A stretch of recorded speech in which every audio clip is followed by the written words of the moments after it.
Good evening friends, आप सब कैसे हो? आई होप कि आप सब अच्छे होंगे। फ्रेंड्स, मैं जो कि एक इम्पोर्टेंट टॉपिक लेकर आया हूँ आप सबके सामने, जो जैन धर्म है। हर कम्पिटिटिव एग्जाम में 2-3 क्वेश्चन देखने को जरूर मिलता है। अगर हमारा वीडियो अच्छा लगे तो सब्सक्राइब लाइक करना ना भूलें। चलिए हम स्टार्ट करते हैं। तो आज हम पढ़ेंगे जैन धर्म के बारे में। तो धर्म तो आप सबको पता हो कि धर्म जो होता है संस्कृत भाषा के धृ धातु से मिलकर बना होता है, जिसका अर्थ होता है धारण करना। ओके, धारण अर्थात नैतिकता को धारण करना, समाज द्वारा बनाए गए नैतिक नियम को धारण करना ही धर्म कहलाता है। तो धर्म तो हम लोग को पता हो गया। अब जैन किसे कहते हैं? जैन जो धर्म है होता है वो जिन धातु से मिलकर बना होता है। किस धातु से? जिन धातु से। ओके, जिन धातु से मिलकर बना है, जिसका अर्थ होता है विजेता, विजय पा लेना, victory, that is victory. Okay, तो चलिए हम स्टार्ट करते हैं। तो सबसे पहले इसका पृष्ठभूमि देखते हैं। पृष्ठभूमि में क्या है? जैन धर्म के मूल कुल 24 तीर्थंकर। जैन धर्म में कितने तीर्थंकर थे? 24 तीर्थंकर। ओके, तो संस्थापक की बात करें तो इसमें सबसे पहले जो कि संस्थापक कौन थे? ऋषभ देव। ऋषभ देव को आदिनाथ के नाम से जाना जाता था। ठीक है, तो इसमें 23वें 2-3 तीर्थंकर से जो कि सवाल पूछता है। पहले तीर्थंकर, 23वें और 24वें। तो हम 23वें तीर्थंकर के बारे में जानते हैं। तो 23वें तीर्थंकर कौन थे? पार्श्वनाथ। कौन थे? पार्श्वनाथ। ओके, और जन्म कहाँ हुआ था इनका? काशी में, वाराणसी में। ओके, पिता क्या नाम था? तो इनके बारे में देखिए, हम इनके बारे में से हम इनके बारे में पढ़ेंगे। इनसे बहुत क्वेश्चन एग्जाम में देखने को मिलता है पार्श्वनाथ के बारे में। तो पार्श्वनाथ के पिता कौन थे? अश्वसेन। कहाँ के थे? काशी के राजा थे। काशी जो बनारस, वृंदावन और ऋषिपत्तनम के नाम से जाना जाता है। ओके, ज्ञान की प्राप्ति कहाँ हुई थी? समेध पर्वत पे। ओके, कहीं कहीं समेध पर्वत लिखा रहता है। तो इन्होंने जो कि 4 शिक्षाएं दी थी, वेरी वेरी इंपॉर्टेंट, हर कॉम्पिटिटिव एग्जाम में पूछा जाने वाला क्वेश्चन है। पहला है सत्य। अब हम सत्य को पढ़ते हैं। सत्य के लिए क्या करना पड़ेगा आप सबको? सत्य के लिए कम बोलना पड़ेगा। जितने ही कम बोलेंगे उतना जो कि मुंह से जो कि सत्य निकलेगा। ओके, तो इन्होंने क्या कहे थे कि सत्य, सत्य के मार्ग पे चलना, सत्य के लिए झूठ का सहारा नहीं लेना चाहिए। ओके, दूसरा है अहिंसा। अहिंसा, अकाल स्थिति में, किसी भी परिस्थिति में किसी भी जीव की हत्या न करना अहिंसा कहलाता है। ओके, तीसरा है अस्तेय। अस्तेय का अर्थ होता है चोरी न करना। अस्तेय का क्या अर्थ होता है? चोरी न करना। कुछ भी हो जाए लेकिन चोरी नहीं करना। भले ही कितने भी परिस्थितियां आ जाए लेकिन चोरी हमको नहीं करना चाहिए। ये जैन धर्म सिखाता है। ओके, अब चौथा है अपरिग्रह। अपरिग्रह का अर्थ होता है धन को एकत्रित न करना, धन को इकट्ठा न करना, पैसे को इकट्ठा न करना। जितने ही पैसा अगर इस धर्म में जो कि सबसे 4 जो कि मेन में बताया है। अपरिग्रह मतलब पैसे को इकट्ठा न करना। ज्यादा पैसा इकट्ठे करेंगे तो लोग मोह माया ज्यादा हो जाएगा। ओके, अब देखिए पांचवा। पांचवा क्या है? महावीर स्वामी। कौन थे? महावीर स्वामी, जो ब्रह्मचर्य के मार्ग पे चलने के लिए, ब्रह्म माने ईश्वर, चर्य माने मार्ग, ईश्वर के मार्ग पे जाने को ब्रह्मचर्य कहते हैं। तो 5 जो कि महाव्रत या 5 जो कि शिक्षाएं दिए थे। ओके, तो हम पांचवा पढ़ेंगे ब्रह्मचर्य के बारे में। ब्रह्मचर्य कब दिए थे? महावीर स्वामी। तो महावीर स्वामी के बारे में आज हम पढ़ेंगे। देखिए, महावीर स्वामी का जन्म कब हुआ था? 540 बीसी, कुंडल ग्राम।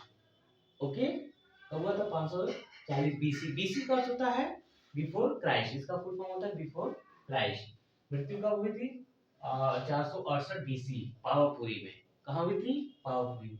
Very very important. मृत्यु, जन्म, ये सब जरूर कॉम्पिटिटिव एग्जाम में पूछता है, हर एग्जाम में देखने को मिलता है। ओके, देखिए बचपन का क्या नाम था? वर्धमान। जिससे गौतम बुद्ध का बचपन का क्या नाम था? बताइए आप लोग। सिद्धार्थ था ना, तो इनका क्या नाम है? वर्धमान। ओके, पिता क्या नाम था इनके? सिद्धार्थ। अब गौतम बुद्ध के बचपन में क्या नाम था? सिद्धार्थ। तो इनके पिता का नाम था सिद्धार्थ। देखिए पिता आ गया। माता क्या नाम था? त्रिशला। उनके गौतम बुद्ध की माता क्या नाम था? महामाया। इनके जो की माता का नाम त्रिशला। पत्नी यशोदा। पति क्या नाम था? यशोदा। पुत्री कौन थी? प्रियदर्शनी। इनकी पुत्री का क्या नाम था? प्रियदर्शनी। इनके भाई का क्या नाम था? नंदी वर्धन। क्यों भाई को लिए इनके? बताइए। क्योंकि इन्हीं की वजह से, इन्हीं के जो की आज्ञा से जो की अपना घर त्याग दिए थे, छोड़ दिए थे। ओके।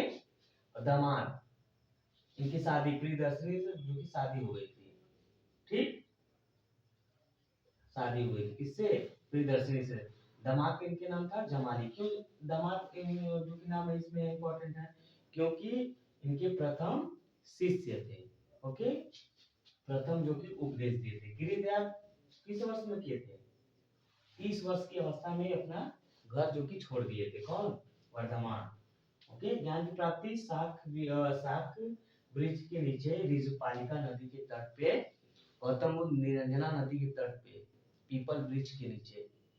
ठीक, तो ये क्या? शाक वृक्ष के नीचे ऋजुपालिका नदी के तट पे 12 वर्ष के पश्चात कठिन तपस्या के बाद जो कि इनको ज्ञान की प्राप्ति हो गई।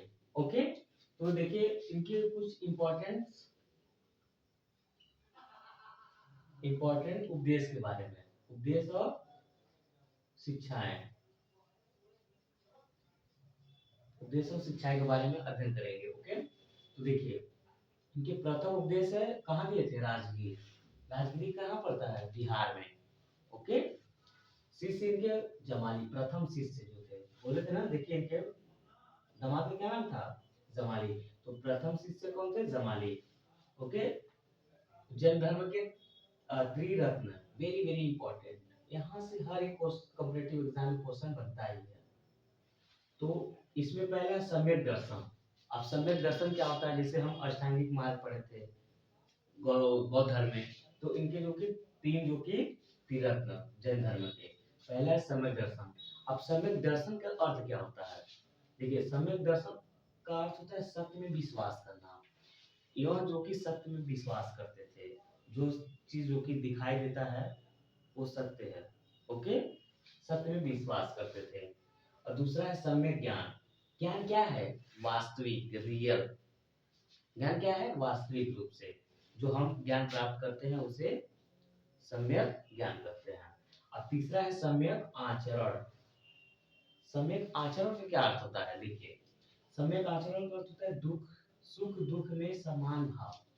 मतलब दुख है तो सुख आएगा ही, दुख है तो उसको हम कैसे उपाय करें? घबराए नहीं उसको, उसका सामना करें। सुख दुख का भी सामना करें, ये नहीं कि दुख आने पर जो कि हम उसका सामना ना करें। समझ रहे हैं? सुख दुख दोनों का सामना करें। जितना भी हम एंजॉय ले रहे हैं, दुख में भी ले सुख में भी लेना चाहिए। ठीक, देखिए अब पंच महाव्रत में सबसे ज्यादा अहिंसा पे सबसे ज्यादा महत्व दिए थे। पंच महाव्रत में सबसे ज्यादा किस पे महत्व दिए थे? अहिंसा पे। देखिए दूसरा है ना, अहिंसा पे सबसे ज्यादा महत्व दिए। अहिंसा का अर्थ बताया था ना, किसी भी अकाल स्थिति या परिस्थिति हो जाए तब भी किसी भी जीव की हत्या नहीं करनी चाहिए। ओके, ये रहा हमारा जैन धर्म। अगर वीडियो अच्छा लगे तो लाइक सब्सक्राइब करना ना भूलें। Thank you.